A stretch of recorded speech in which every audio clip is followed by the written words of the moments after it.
All right, welcome back to Incur Edge here with Yes. Donald Bell. I'm excited. We got a lot of different topics that were thrown. Pastor put a question out, and I just chose two.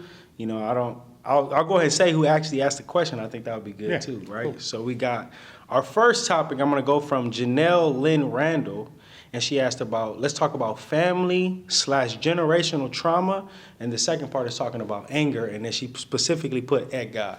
Okay. So just wanted to hear what you had to say about those. Okay, so let's start with the family trauma part. One of the things that I think we ignore is that all of our anger is targeted at our expectations. Okay. And one of the things that we miss out on is that our expectations are usually generated by a belief in some level of should. Okay. So a father should Right. treat his child a certain way. A mother should communicate a certain way. But what winds up happening is should is never is. Is only is. Right. Which is why we say it is what it is. It never is something else. So the first thing you have to come to terms with is there are certain things that are just common in the human condition. Bible calls it sin. Right. We'll just call it humanity. Right. Okay? So we are all human and we are all suspect to things that are common. One of the things that we are all suspect to is trauma. Yeah. So trauma is going to be in pretty much every family. Right. Either early and often or devastatingly at the end. So even if you have a great family, man. it's going to end in trauma at some point. Yeah. So the first thing is to recognize that trauma is a natural, Yeah, that's just good. part of how life. Now, the effect of trauma, the impact, which we'll call traumatizing. Okay. So there's the trauma that takes place, but then there is the after effect, which is how traumatized am I? And that's going to be on a scale. And that scale is going to be in direct proportion to what you feel you're entitled to. So if something happens in the family, Yeah. you can bring 4 families in. Right. Okay, you got devastating criminality. Right. You got psychological stuff. Right. You got some emotional stuff. You may have some financial stuff. Okay.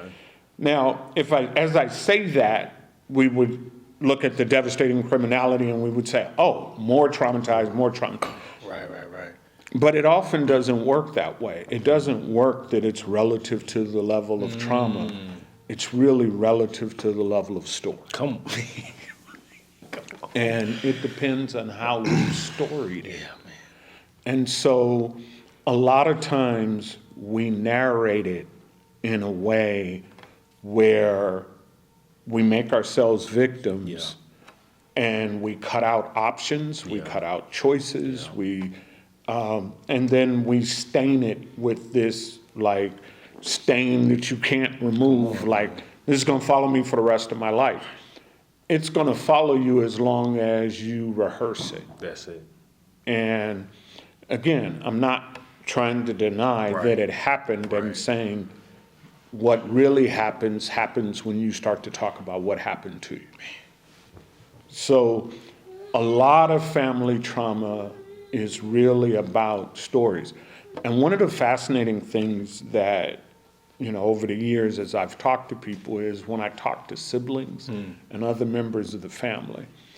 And so one person will present the trauma in a certain way. Right. Another sibling will be like, hey, yeah, I don't remember none of that, And then another sibling was, but it wasn't that bad, And so the one thing happened, Come on. but there's like 4 ways it was taken in. Exactly. I counseled years back. I counseled 2 sisters, and they talked about the trauma of coming up in their family. And they were mad at each other, and they Okay. were trying to work their relationship out. And they both kept talking about the trauma, and one sister was like, but you didn't have to deal with it because you moved off. And Right. the other one's like, but you got this and this. Right. And one of the things I had to help them see is, you both lived through the same thing, Come on. but you chose dramatically different strategies. Come on. What you really should be bonding around is that we both survived. Come on. Instead of like looking at it and saying, well, you got over it, and no, you got over it. But it was interesting hearing just the two of them tell the stories, because they were saying the same things happened, but they were dramatically different in terms of the story and the impact. And so from one sister's vantage point, it looked like you didn't have to deal with mom and dad up close. Exactly. The other sister, like, yeah, and that wallet was open for you too, dealing up close. And so I felt abandoned, or I felt this way. It's important to understand that everybody is going to have their own take on it. So it's important to give people space to have that story. So then you need to decide, is the healing for me collaborative Okay. or consecrated? In other words, do we all want to heal? Come on. Come on. Do some of us want to heal? Are y'all committed to like stay in Wonderland? It's good, man. So then I have to decide that I'm going to step outside that, and I'm going to get my healing, or I'm going to get, whatever term you want to use for getting back to choice. Right. Is what I call it. I'm healed when I'm back to making choices. Right. And healing from trauma is never a fix. Man. It's a salvage job. That's real good. And a salvage job means something had a value at one point. Yeah. It was perfect. Right. Then something happened and it is permanently kept from being what it was. Come on. But it doesn't mean it can't be something else of value. Amen. So part of that is looking at the family and looking at the family dynamics and saying, okay, what are the relationships in this that I can salvage? Okay, maybe none of y'all are safe. Maybe, uncle is safe. Maybe auntie is safe. Right. Maybe a sibling is safe. Right. Maybe, mom's safe, dad's not. However it is, you want to look at the salvage and say, okay, within this family structure, what relationships can I salvage? If it's too toxic, then I can't salvage them. Then I would have to start then looking at surrogate opportunities in terms of family, community, and those types of things. So again, I'm still salvaging. Yeah. So I have to go through the list and make up the list. And then I have to let go of the delusion That part. that That part. this was ever anything that was going to be the thing that I'm holding in my mind that has me so much in pain. Because the pain doesn't come from what happened as much as it comes from whatever you're comparing it to. Yeah. So whatever that ideal is, it's going to create a lot of the depth of the pain because I got this ideal of, well, we should have been this, or we should have did this, or, Yep. But all of that should, and the more shoulds you pile on, Right. the more painful Exactly. it's going to be. So it's looking at the trauma, understanding that the intensity is tied to the story, often, and that options and opportunities locked into the story, and that one of the most important things to remember about trauma is that the story you're telling now is not the full story. Come on. As long as you got breath, Yeah. you can change and edit and manipulate the story. And I'm just a believer that you should always be telling the story that works for you. And what I mean by that, and I'm not saying like lie. Right. or It's anything good. like Make that. it clear. That's not what I'm Right, talking right, about. Right. Still pulling dad duty, Right. Exactly.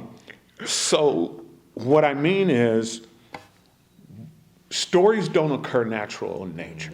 In other words, you won't walk down the street and be like, oh, wow, there's a story. Right. Stories are the product of our imagination. Come on, man. Yeah, but what if I'm telling the truth? Even truthful stories are the product of our imagination. What do I mean? Because you're going to gather the facts in a certain way. You're not bringing in all the facts. Period. So you're like, oh, I'll take this fact, I'll take this fact, I'll take this fact. And it's still a creative art. I just believe if I'm in charge Come on. of this creative art, I'd rather tell a hero story than a tragic one. Yeah. So in that sense, you are the one who gets to tell the story. To me, I'd rather tell a story of recovery. I'd rather tell a story of optimism. Yeah. I don't want to tell the traumatic, and this is when my life ended. Right. And now I've been caught in this forever. So really, when we're talking about familial trauma, it really is about the story. And when you get into generations, you're now getting into mythology. Okay. So Okay. there's the story that may be as it happened. Right. But you tell it a couple of generations and it becomes mythology. And like all cultures, the thing you need to be mindful of, cultures go to war over their mythology. Come on, man. Come on. And so a big part of it is breaking away from the mythology of the culture and stepping back and getting some perspective. So like with my dad, I had to get to know his story. Right. Once I got to know his story, it demythologized him. Because there's a way I saw him Right. based on the way we talked Right. about him and the way. Right. And so I start to see him more as a very wounded man instead of a very abusive man. Right. That, okay, so I see your survival technique. You can't do surprise. Right. You can't Right. do chaos Right. and all this stuff. Right. So his attempts at order were really self-soothing behaviors for him. And then you add to that, this is my speculation, that he was on the spectrum.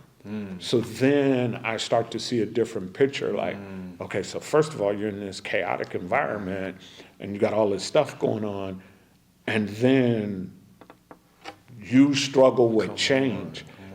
Okay, so logically speaking, what would be the natural outcome of that? Come on. You know, well, if the person doesn't find medication, find therapy, they're probably going to have some hostile Period. dynamics to their personality, especially if they're running it. Period.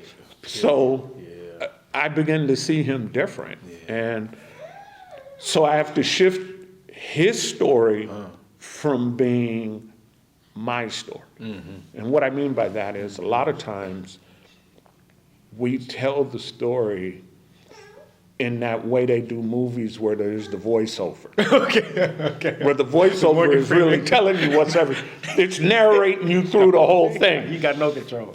So it's like, yeah, but I want to talk to him. Well, he's not important, you know.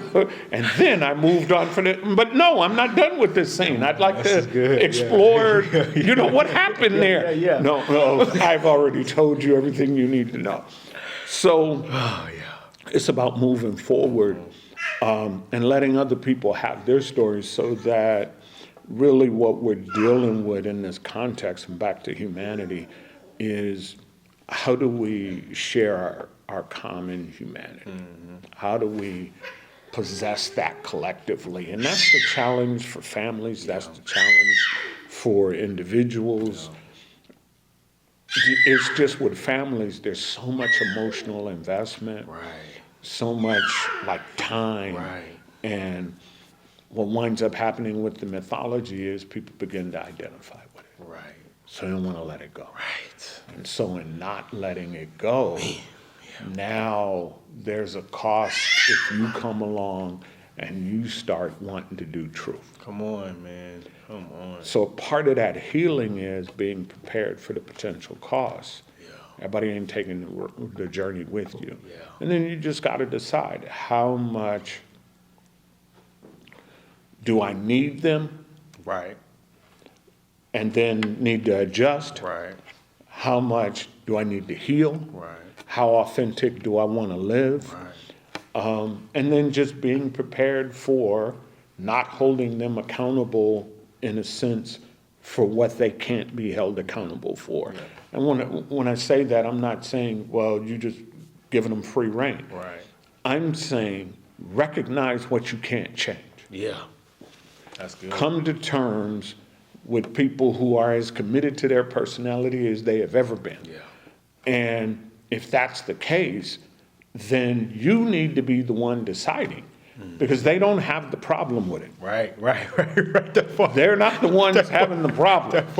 You know, so a lot of times, I know with my family, I looked at elements of it and I was like, oh, this is a straight conspiracy. Yeah. Well, then I need to know if I'm gonna drive the getaway car. Come on, man. Come Okay, on. so Come on. are you gonna drive the getaway car or not? You know, we breaking in. Period. So you're gonna sit in the car and you're gonna keep the motor running. Come on, man. No, I'm not sitting in the car keeping the motor running. This is y'all show. So it's to whatever extent, degree, you know, that I'm engaged in it. What was the second part of that? The anger? The anger. I think you kind of opened it up with that one. Yeah, but the anger at God. Yeah. At some point in all of our lives, God makes us come to terms with the fact that I run this, Come on. you don't. Come on. And that anger is driven by entitlement. Yeah, that's what you're Doesn't matter how wounded you are, doesn't matter how unfair it was, doesn't matter how heinous it was. Right. Our woundedness is going to be driven to entitlement. So the victim is always entitled to justice. Right. But when you're dealing with God, you're dealing with a justice system you don't have the ability to really judge. Come on. If you know what I'm saying. Yeah. So when we talk about, oh, I'm taking it to the highest court in the land. Well, once you've taken it to the highest court in the land, that is the final word. Come on. Okay, well, we're just simply talking about the highest court, period. And so once God has settled his judgment, what you then have to reconcile is what God did with Paul, which is, my grace is sufficient. Here's what he's basically saying in that. Paul had an issue that was manifested itself physically some kind of way. So it was obvious to people. Paul prays several times for God to deliver from him. And he said, what happens is the Lord comes back and he tells him the answer to your prayer is to trust my predisposition towards you. Come on. My grace is sufficient. And what that really means is, I want you to live in the presupposition that I have nothing but goodwill for you. So if you're going through something, if you're dealing with something, trust me, that's the best way to go through that. That's the best thing to be happening right now versus no grace in it. And one of the other things that I think we miss in grace is that we'll seek it, never realizing we're living in it. Man. So it's like, oh, I need grace to get through this. Right. You are currently getting through this. So you already have whatever grace is needed, you have it, or you wouldn't be getting through it. So it's just, I'm not getting through it in the way That part. our level, That part. you know. That part. That part. And a lot of times, like for me, I came out of my family and the traumatizing things that happened for me, I used to set the trajectory for what I wanted to make sure didn't happen in my family. Right. And a lot of times what winds up happening is we'll get traumatized and we'll say, that's not happening to me. And I'm not going to have that happen in my family. Okay. Well, that's fine. Right. What are you specifically, actionably, measurably doing to change? Come on. To say that that's not. Come on. counseling, education, Yeah. work on yourself. You know, what are triggers, understanding self-awareness, personal development. All of these types of things are things that you have to engage in to make sure that it doesn't happen. Because simply making the statement, yeah, I ain't, Right. you know. One of the guys I walked with, his greatest fear, Okay. and he would tell me this all the time, I don't want to be sorry like my dad. Okay. My dad was a hustler and he was sorry. Okay. Well, Come on. you know, eventually he and I had the conversation. I'm on. like, dude, What's different? yeah. You know that thing you said you don't want to be like? Yeah. Yeah, man. You're kind of starting to look like, Come on, man. Come on. Yeah. you know. So then the question becomes, do I want to address that or not? That's You know, I had to recognize my dad carried anger. I carried anger. Right. How do I address it? I just don't want to be mad and explosive like he was. Okay. I also want to play in the NFL. Come on. Because we make a statement. Right. You know, and in between, I wouldn't mind having an NBA hobby. You know. If it's that easy, look. Right. Come you know. on. Yeah. Yeah. And trust me when I say, Yeah, man. it's easier to get in the NFL, it's easier to play in the NBA than it is to overcome what you've been exposed to for 18 years or so, growing up in a household. Yeah, you want to talk about putting in the work? That's the work. So there's the trauma, there's the traumatizing, but then you've got to address that anger. Yeah. And you've got to learn to walk in forgiveness, because when you're angry with somebody, it means not only do I have to carry the burden of my own life, but I have to carry the burden of making sure the intensity around it remains. Come on. Maintenance. Yeah. So you talk about, again, using the sports analogy, there are players that they talk about have high motors. Right. And they're like, oh, that dude has a high motor. He's on all the time, Right. practice and everything. Come on. Anger is high motor. Come on. I gotta have it, and I gotta grind, and I gotta hype myself. Yeah. It's why, honestly, I have less admiration for like your Jordans and your Kobe's, Right. because their approach Yeah. Come on, Pastor. Come on. was draining. Come on. It was just draining. And you hear the people Right. who were like, All of them. you know, and people Right. will say, oh, you should just be happy and this and Right. that. Yeah, that's why I appreciate people like Tim Duncan. It's like, on. yeah, I got 5 of those things too. And we all still friends. We have reunions, Yeah, that part. and we're still enjoying part. those That championships. No one's enjoying those Come championships. on, man. All those championships, you can't tell me Come on. when you saw the Bulls enjoy it. Come on. And again, not to drift into sports, Right, but the right, point right. I'm making Yeah, is it's good. that intensity comes with a consequence. Period. And it creates an atmosphere and it creates an environment. So I'd rather not have that level of intensity. Right. I'd rather have peace, Amen. productivity, and a purpose. Amen. So that's, to me, you're either going to live in that intensity where you got to keep it. And one of the things about that is those players or people like that are legendary for making up stories. Come on, man. Like they gotta put a chip on. Oh, he's got a chip on his That shoulder. part. It means he's lied to himself. That's what it means. He's told himself some story to keep him hyped. Okay, so I have to keep looking for the edge, and I have to keep searching for the edge. How about I put some of that energy into just getting better? Period. And just show up for the game. And then when the game is over, yeah, I'm disappointed. I'll grieve it. I'll cry. You know, do whatever I got to do, but I'm moving on. And I'm going to be as emotionally available for the next time. To me, that anger is like a grind, and it's like always having a chip on your shoulder. Like, and you got to tell yourself stories, and you got to keep yourself hyped, and you got to look for offense and all that kind of stuff. And to me, if that's the job you want, on. you know, have Come at on. it. Come on, But man. at some point, I'm deciding how much of my life I'm letting you have. Amen. Okay. So you took advantage of me. Right. You hurt me. You Right. abused me. Got it.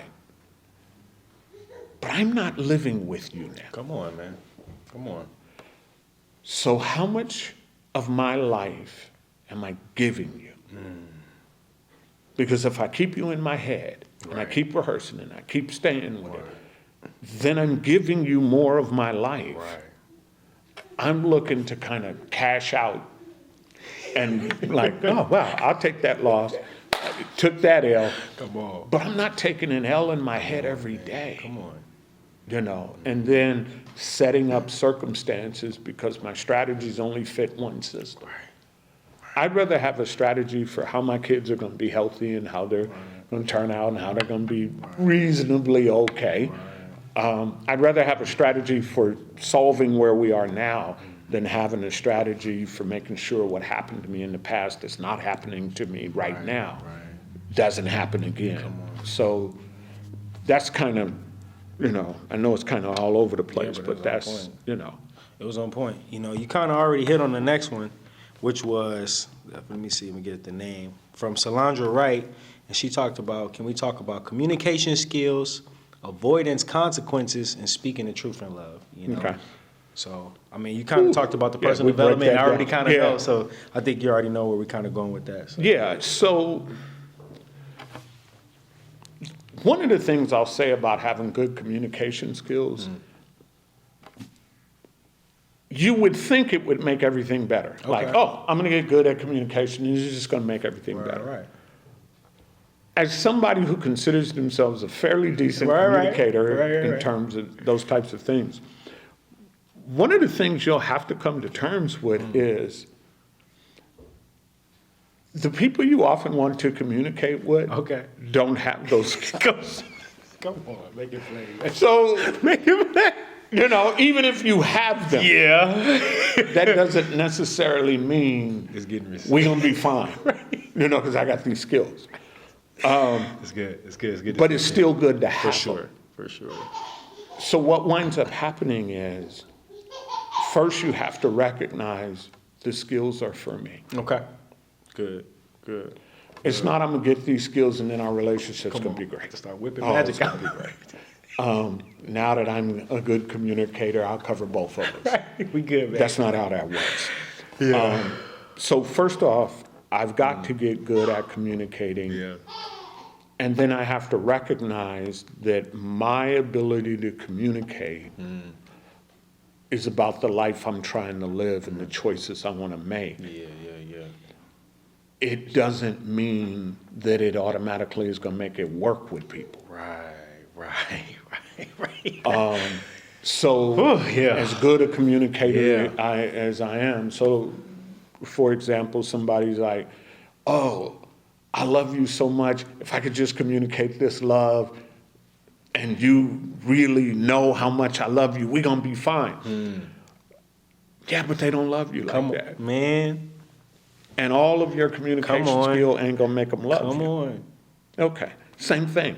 All of that communication skill ain't going to make them want to work with you. Man. Come on. It ain't going to make This is freedom. They right can here. still be like, yeah, I'm not looking to put that level of effort into it. I love you, but not at that level of work. So the first thing is, let's demythologize the communication clears stuff up. Because sometimes, Cover all. well, I'll say it does clear things up Yeah. in this way. It gets us to the answer no faster. There it is. There it It is. just ain't gonna There work. it is. So, yeah, in that sense, yeah, it clears it up.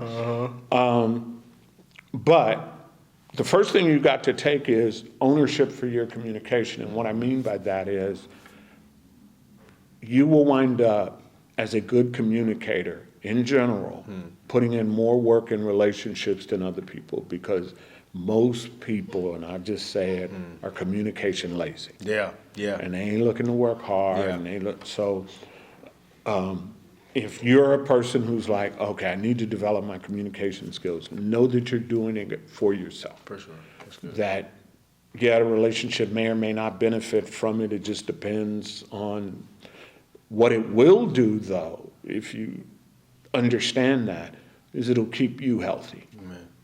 It'll keep you self-aware. Right. So the most important aspect, and this is where the communication thing comes in, is communication only works when you're self-aware. Only works when you're self-aware. right. So really, when we're saying I want to be a really good communicator, what I'm really talking about is I want to reach a point where I'm high in self-awareness Yeah. and I'm able to communicate that. Right. If self-awareness is not part of your communication development strategy, That's good. then manipulation is the only other. I mean, that's all that But we're for looking real, at. for It's real, like, for ooh, real. I want to be able to say that Come on. in a way to get you to, so when I talk to people about communication, they're like, oh, you're so good at it. How do I get people to? Communication is never about getting somebody to do anything, to see, Yeah. to understand, Right. to work with me. That's not what communication is about. Communication is about being able to share your self-awareness with somebody with clarity. Now, that clarity may come in two forms because all behavior is communication. Okay. So there may be the verbal, Okay, where I okay. just tell you and it's like, oh man, good looking out, Right. appreciate you. Right. But then some communication is, yeah, we're done. Period. Or, Yeah. yeah, I'm not doing Yeah. that. Yeah. Or, Yeah. yeah, I'm not having this conversation. Yeah. This is not a conversation I'm having Yeah. when it's about my family Right. and you on the outside. Right. So it's being clear and being self-aware. And then being prepared for people to choose not to communicate with Come you on. at high levels. Come on. That's, Yeah. The other cost. it's great. Right. If both of you are working on communication Come on. and the whole group is Come on. down, we just Phenomenal, right? want to improve our communication. We want to have these clear lines of, it's just generally, well, I'll just say, I don't think I've really come across a couple where one of them wasn't vastly superior to the other one, and the other one kind of gets over off of the, but that's true for all gifts right. and all skill makes sets, somebody with finances, somebody, Makes sense. with other things. Makes sense. So when we're talking about communication, you need to understand that we're really talking about enhancing your own tools. And then getting comfortable, being able to communicate. So self-awareness is a key to that. The other key to that is no communication has value if you're going to communicate and then double back on what you said. In other words, Okay. you can send the message Right. really clear, Right. but then contradict it with your behavior. Oh. And once you've contradicted it come with your on, behavior, Come on. people are going to believe the behavior. Period. And they're going to go with the behavior. Yeah. So let's say I'm that's good. setting boundaries. Right. Hey, family member, Right. bailed you out financially, and Right. this is a pattern. Right.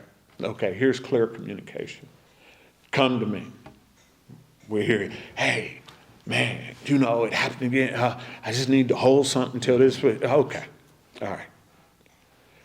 Here's how clear communication will work. I'm not going to call you deadbeat. I'm not going to call you irresponsible. I'm not labeling the behavior. I'm just listing it. Yeah. Okay. So January Right. came to me, held something. Okay, you brought some of it back. Right. A couple of weeks later, same spot, Right. let you hold it and get none of that back. Right.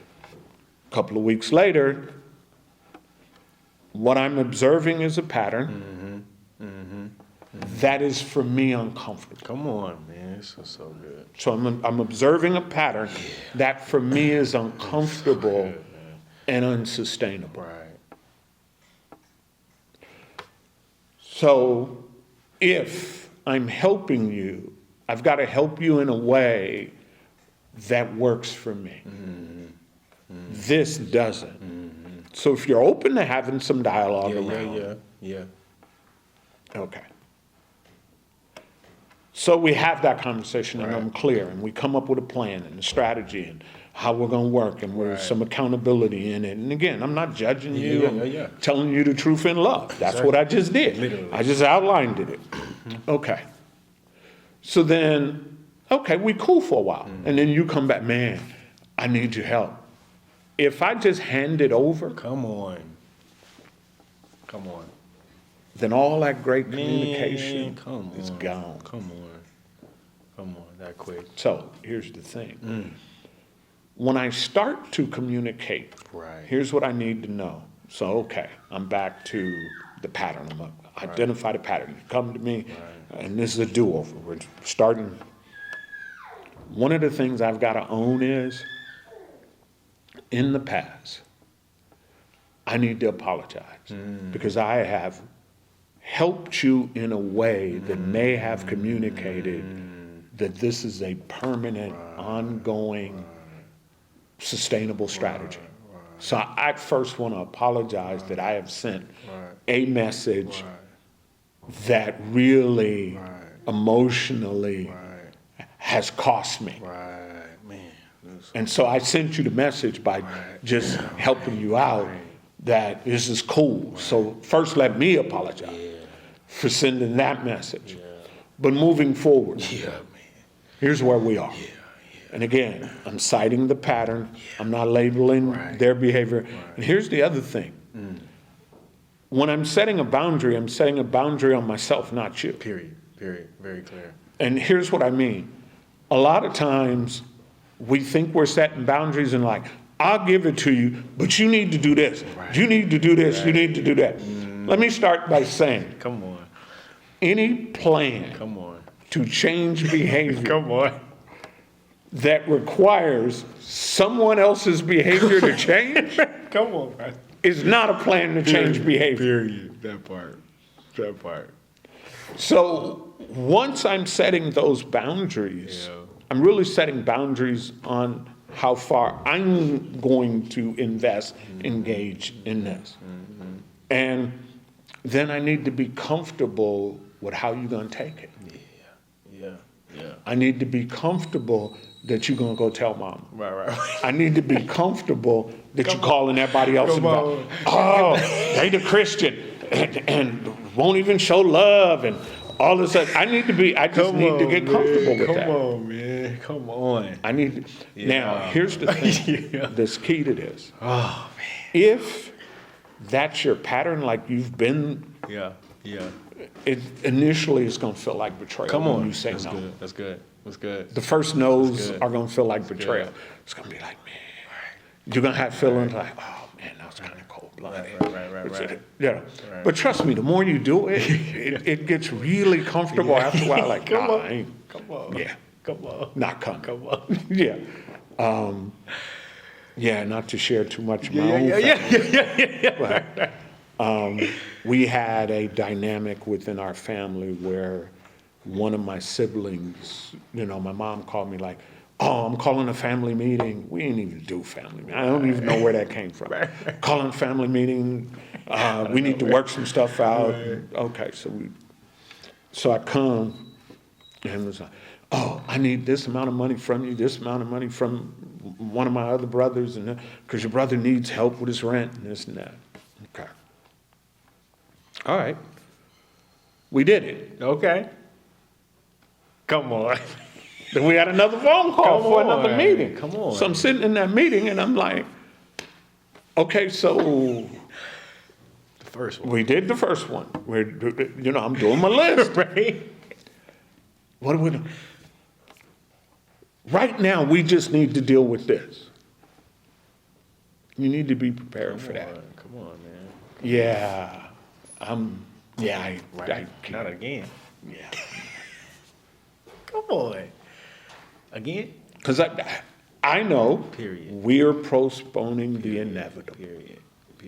That's what I know is happening. Period. We're postponing the inevitable. So like I said, clear communication sometimes will just get you there faster. So that's the, Yeah. you know, Yeah, man. Yeah. that's, so it's got to come from a place of self-awareness. Yeah. And then it's got to be executed in a context of consistency. And honestly, don't matter how you say it. Man, come on, that part. Sometimes, That at that point, That part. because people are going to hear through the filter. Come on. Come on. Your job Come on. is to not contaminate the filter Right. with mixed messages. Right, there it is. And when I say mixed messages, here's the message behaviorally, here's the message verbally. Let's stir it up. Because if we let it sit, one of them settles to the bottom and the other one turns to the top. Because these things don't mix together. So a big part of communication is really that self-awareness component and then being able to execute. And one of the dynamics of self-awareness is knowing where your limitations are. Yeah. So, yeah, I can't Yeah. Yeah. be a part of that. Yeah. Yeah, that's not gonna work for me. So it's setting the boundaries, but the boundaries you set are the ones you set on yourself. And so I'm communicating boundaries that I'm setting for me, not for you. All right, well, I think that covered it. Got those 2 questions answered. This was another great episode of Incur Edge with Donald Bell. It's been a blessing. Oh, it's been a blessing. Appreciate the time. Amen. All right.